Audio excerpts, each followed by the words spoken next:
Salut la gang. Une petite mise à jour pour faire le point sur les négociations et sur la situation actuelle. Euh, Hier, en soirée, l'employeur nous a présenté une nouvelle offre globale. Une offre globale qui, pour l'essentiel, est sensiblement la même que ce qui nous a été présenté le 25 septembre. C'est un peu un chat qui nous ont sorti de leur chapeau, ou un lapin de leur chapeau.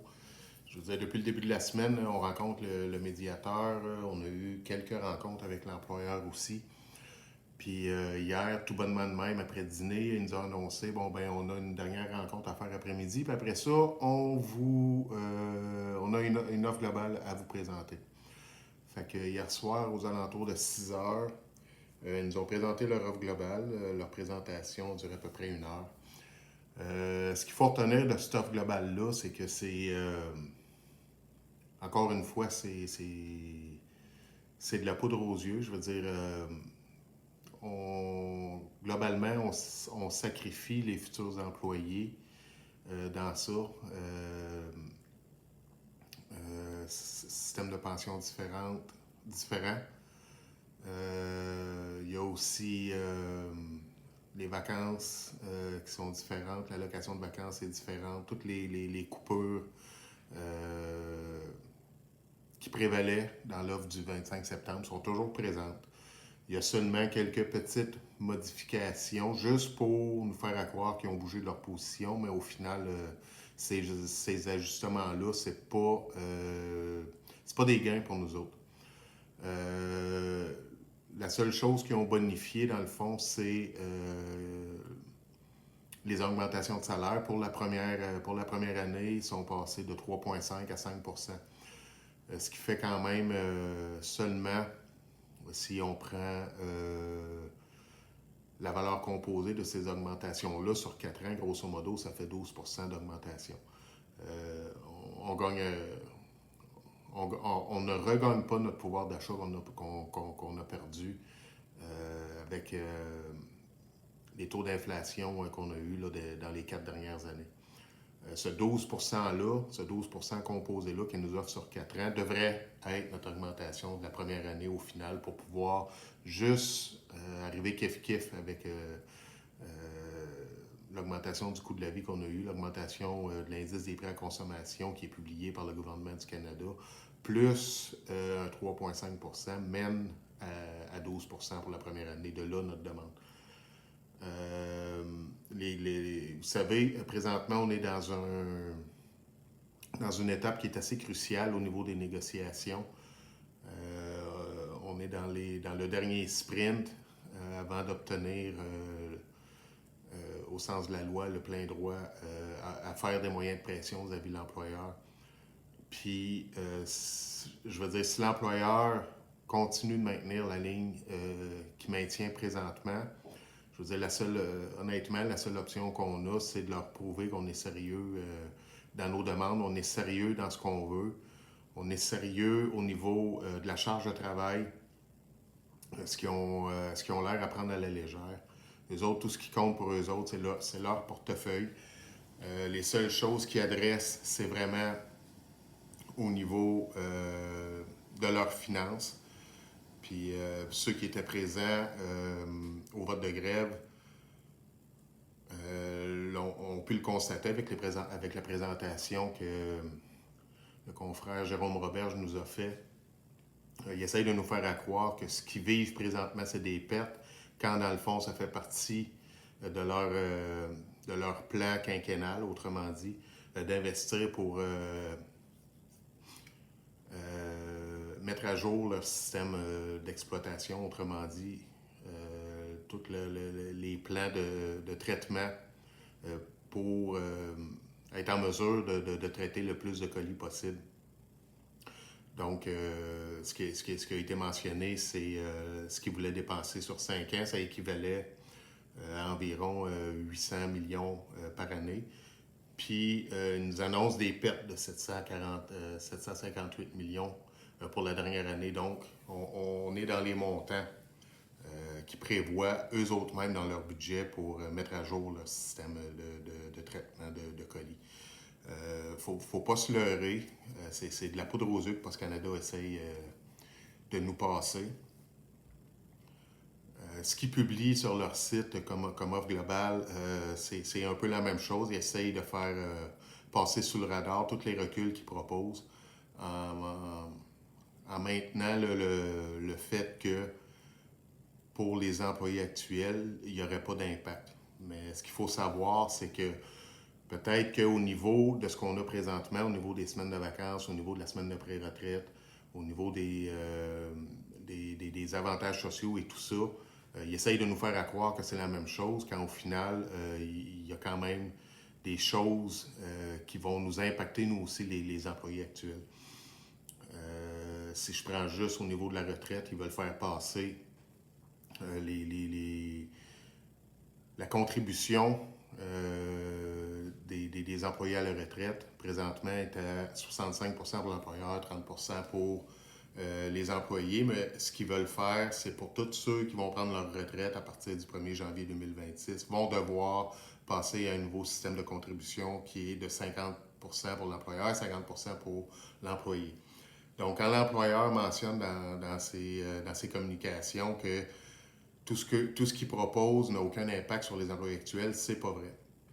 Il ne faut pas se laisser avoir par leur publication sur leur site Internet. C'est comme je le disais, je vais le répéter, c'est de la poudre aux yeux. Ils nous ont clairement laissé savoir que ce qui était important pour eux autres, c'est leurs finances. Ils essayent de nous faire croire qu'ils veulent faire avancer la compagnie, mais pas sur le dos des employés. Par contre, tout ce qu'ils nous présentent depuis le début des négociations, puis encore plus durant la médiation, je veux dire, il n'y a rien dans ça qui nous laisse croire qu'ils ne veulent pas faire financer justement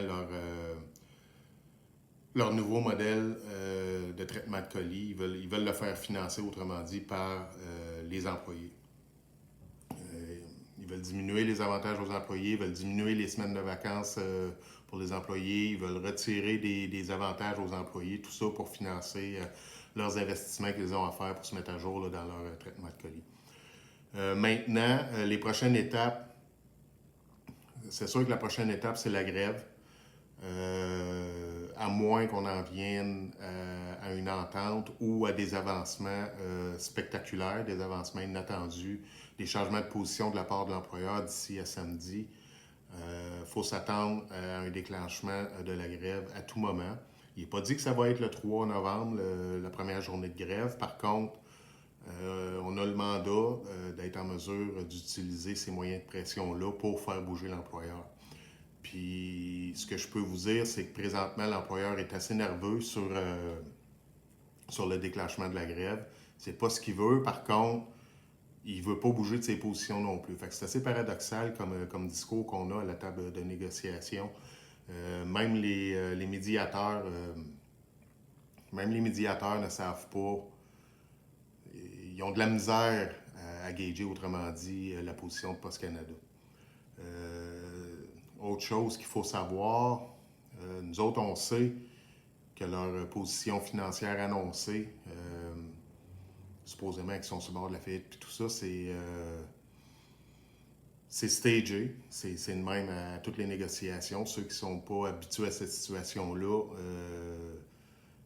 laissez-vous pas berner. Post Canada, à chaque négociation, utilise la même stratégie. Il dit qu'il est pauvre, il dit qu'il est sur le bord de la faillite, qu'il n'a pas d'argent, qu'il n'est pas en mesure de mettre la main dans son portefeuille pour faire en sorte de nous donner ce qu'on demande en négociation.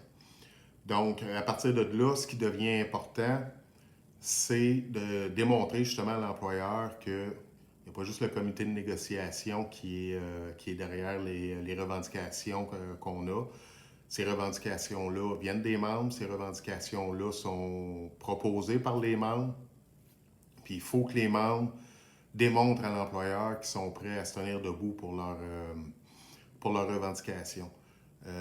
Faut leur démontrer que ce qu'ils nous donnent présentement, c'est des peanuts. Il y a une activité qui a été proposée par notre vice-présidente Nancy, qui, encore une fois, c'est un autre projet qui a été mis de l'avant par Nancy, puis qui fait des petits, qui se promènent à travers la province. Faut démontrer à l'employeur qu'à leur peanut, c'est pas assez pour nous autres. On vaut plus que ça. On vaut plus que ça monétairement, on vaut plus que ça au niveau humain aussi. Puis c'est ce qu'il faut démontrer. C'est ce qu'il faut démontrer à l'employeur. Faut être en arrière du comité de négociation, puis il faut faire en sorte que le message passe. Puis le meilleur moyen de faire passer ce message-là, c'est par les actions sur les planchers de travail. Nancy va vous expliquer un peu plus en détail ce qui est prévu pour aujourd'hui. Puis si vous avez des questions, si vous avez des interrogations sur la suite des choses, gênez-vous pas, posez les questions à Nancy, elle va être en mesure de vous répondre. Puis si elle n'est pas en mesure de répondre à vos questions, ben elle va venir aux sources, elle va s'informer, puis elle va vous revenir avec les bonnes réponses là-dessus. Maintenant, l'avis de 72 heures n'a pas été donné aujourd'hui, donc ce qu'il faut en déduire de ça, à moins que ça se produise, parce que là, c'est une vidéo que j'enregistre d'avance, parce que avec les longues journées qu'on a, très honnêtement, je ne serai pas debout à 6 heures pour pouvoir faire un live direct avec vous autres. Mais présentement, moi, j'enregistre ça, il est 8h15 mercredi soir. Donc, il n'y a pas rien en vue présentement pour le dépôt de l'avis de 72 heures, mais il n'est pas dit que ce ne sera pas fait demain, il n'est pas dit que ce ne sera pas fait après-demain. Il y a des stratégies qui sont mises de l'avant aussi. On est tout en train de regarder ça, en même temps qu'on est en train d'étudier plus en profondeur l'offre globale de l'employeur.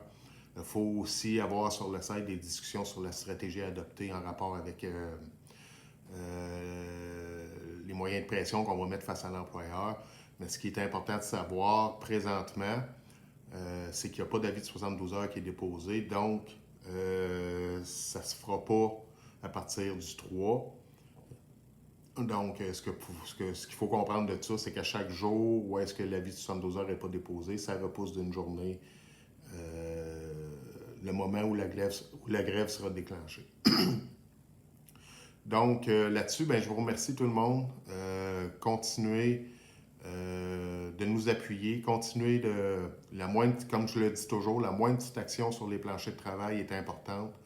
Fait que distribuez vos sacs de peanuts, puis laissez savoir à l'employeur que c'est pas acceptable pour nous autres les offres présentement qui sont sur la table. Fait que là-dessus, bonne journée gang, puis bonne Halloween!